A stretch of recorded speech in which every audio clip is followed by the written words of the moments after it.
अनेक दृष्टियों से इतने लाभ में रहते थे कि सांसारिक व्यापारिक दृष्टि से देखने पर भी तीर्थयात्री फायदे में रहते थे। तीर्थ स्थानों के ऐतिहासिक महत्व भी हैं। उन स्थानों से हमारे पूर्वज महापुरुषों के पुनीत चरित्रों का सीधा संबंध है। ये स्थान उन महापुरुषों के जीवन की महत्वपूर्ण घटनाओं की स्मृति दिलाते हैं, जिससे दर्शक को प्रेरणा, प्रोत्साहन, जीवन बल, साहस तथा प्रकाश मिलता है। इतिहास स्वयं जीवन निर्माता है। अतीत काल के अनुभवों से भविष्य निर्माण का अत्यंत घनिष्ठ संबंध है। पुस्तकों में अंकित इतिहास की अपेक्षा उन संबंधित स्थलों के स्मृति चिन्हों के आधार पर पढ़ा हुआ इतिहास अधिक प्रेरणाप्रद होता है, अधिक हृदयगम बन जाता है। तीर्थों की स्थापना इस प्रकार की गई है कि इस सुविस्तृत विशाल देश के महत्वपूर्ण भागों की यात्रा छूटने ना पावे। चारों धाम बद्रीनाथ, जगन्नाथ, रामेश्वरम तथा द्वारिका देश के चारों कोनों पर स्थित हैं। इनकी यात्रा करने वालों को सारे देश की परिक्रमा करनी पड़ती है और भारत की एक सूत्र में पिरोई संस्कृति, विभिन्न रीति रिवाज, भाषाओं तथा भावनाओं के संपर्क में आना पड़ता है। ज्योतिर्लिंगों, पुरियों, पुण्य सरिताओं एवं क्षेत्रों की यात्रा का क्रम भी ऐसा ही है, जिनकी यात्रा में बड़े महत्वपूर्ण भूखंडों का संपर्क होता है। यह संपर्क देश की सामाजिक, राजनैतिक, आर्थिक तथा बौद्धिक उन्नति एवं राष्ट्र एकता की भावना सुदृढ़ करने के लिए बहुत ही उपयोगी सिद्ध होती है।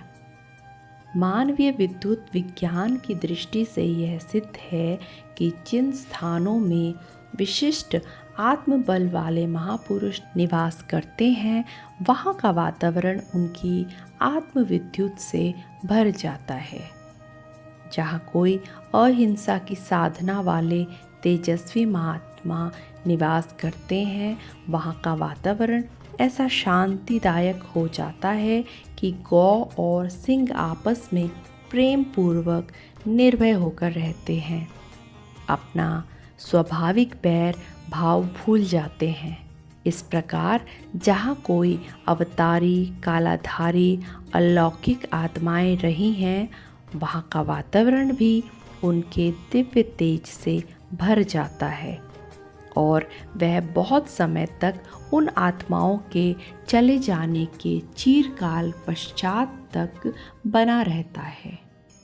तपस्वी महात्मा अपनी तपश्चर्या के लिए प्राय ऐसे स्थानों को चुना करते हैं जहाँ इस प्रकार का आत्म तेज पूर्व काल से ही विद्यमान हो, क्योंकि इससे उनको बल प्राप्त होता है। साधना के विग्रहों से अनायास ही बहुत अंशों में छुटकारा मिलता है। इस परंपरा के अनुसार एक ही स्थान पर एक एक करके अनेकों महात्माओं के आत्म तेज के परत जमा होते जाते हैं। उस भूमि, जल, वायु, आकाश में सर्वदा दिव्य तेज भरा रहता है। कल्प कल्पांत से असंख्य महात्माओं, अवतारी पुरुषों का सुदृढ़ आत्म तेज जिन स्थानों में पाया गया है, वही तत्वदर्शी मनीषियों ने तीर्थ स्थापित किए हैं। वस्तुतः वे स्थान सिद्धपीठ हैं। वहाँ के वातावरण में सुलभता से सिद्धि प्रदान करने वाले तत्व भरे रहते हैं। इस तत्वों के प्रभाव से अध्यात्म मार्ग के पथिकों को असाधारण सफलता प्राप्त होती है। जिस प्रकार वृक्ष की छाया में बैठने से सभी प्रकार के फलों की सभी प्रकार के लोगों को शीतलता अनुभव होती है, उसी प्रकार इन सिद्ध पीठों की छाया में पदार्पण करने से सुख शांति एवं संकट निवारण की आशीर्वादात्मक भावनाएं सुलभता पूर्वक हर एक को प्राप्त होती है। कभी कभी तो ऐसे अप्रायश्चित लाभ लोगों को मिलते देखे जाते हैं जिन्हें दैवी कृपा, तीर्थ महात्म्य, पूर्व पुण्यों का फल या क्या नाम दिया जाए, यह समझ नहीं आता। यह ठीक है कि वर्तमान काल में तीर्थों की स्थिति बड़ी लज्जाजनक हो गई है। वहाँ अनाचार, बेविचार, ठगी, धूर्तता आदि का बोलबाला है। इस सच्चाई से कोई इनकार नहीं कर सकता। संसार व्यापी अनैतिकता से तीर्थ भी अछूते नहीं हैं। हर क्षेत्र में काम करने वाली बुराइयां तीर्थों में भी घुस पड़ी हैं। चोर, ठग, धूर्त, बेईमान, बेविचारी, पाखंडी, लोभी, नीच, निर्लज्ज व्यक्ति धर्म की खाल ओढ़कर इन पुनीत स्थानों में कुछ न कुछ बन जाते हैं। हत्यारे, डाकू, चोर तथा अनेक भयंकर प्रकार के अपराधी अपनी सुरक्षा के लिए तथा जीविका की सुविधा के लिए साधु संत बन जाते हैं। इसी प्रकार ब्राह्मणत्व एवं पौरोहित्य गुणों से रहित व्यक्ति ब्राह्मणों के वेश ओढ़कर जनता को ठगते हैं। सच्चे ब्राह्मणों तथा महात्माओं की कमी तथा धूर्तों की बढ़ोतरी ने आज तीर्थों को बदनाम कर दिया है। उन्हें अब धूर्तता, बदमाशी, ढोंग और लूट का घर समझा जाने लगा है। वर्तमान परिस्थितियों को देखते हुए जनता की यह मान्यता उचित भी है। यह सब होते हुए भी तीर्थों की आधारशिला एक बड़े उपयोगितावाद के ऊपर खड़ी होने के कारण उनका महत्व पूर्णतया किसी भी प्रकार नष्ट नहीं हो सकता। कांटेदार डाली पर लगा हुआ गुलाब का फूल निदित नहीं होता। गंदी नालियाँ गिरने पर भी गंगा जी की महिमा मिट नहीं जाती। इसी प्रकार कुछ स्वार्थी, धूर्त, बुरे लोगों की उपस्थिति के कारण तीर्थों की महिमा समाप्त नहीं हो सकती। हानिकारक विकार उत्पन्न होने पर उन विकारों को दूर करना चाहिए।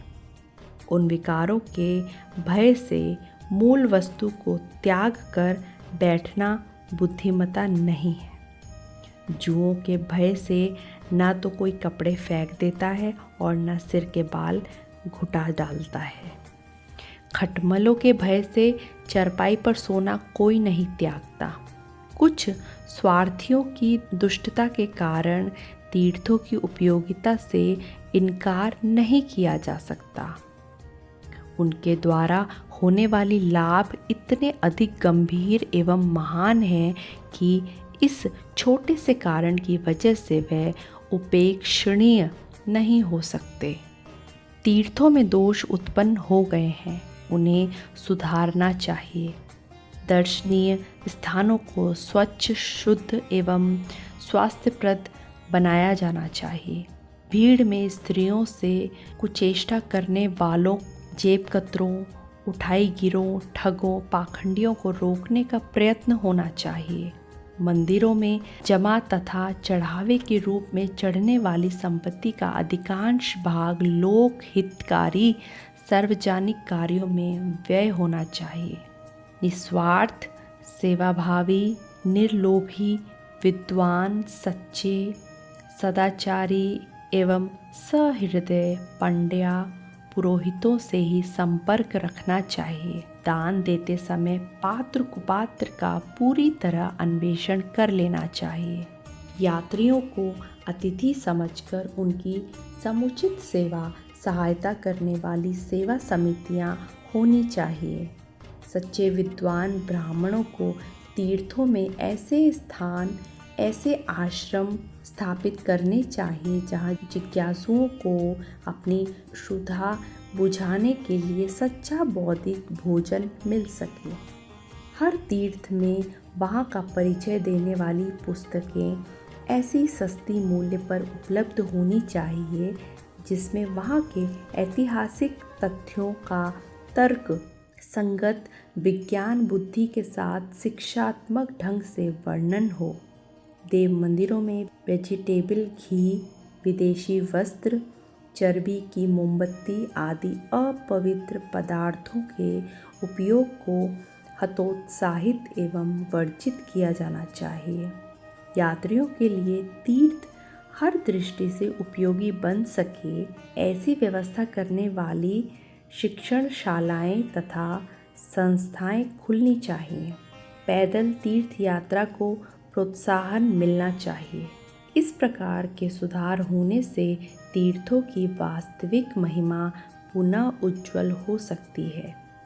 जो दोष दृष्टिगोचर हों उनका संशोधन करते हुए तीर्थों की उपयोगिता का हम सबको लाभ उठाना चाहिए।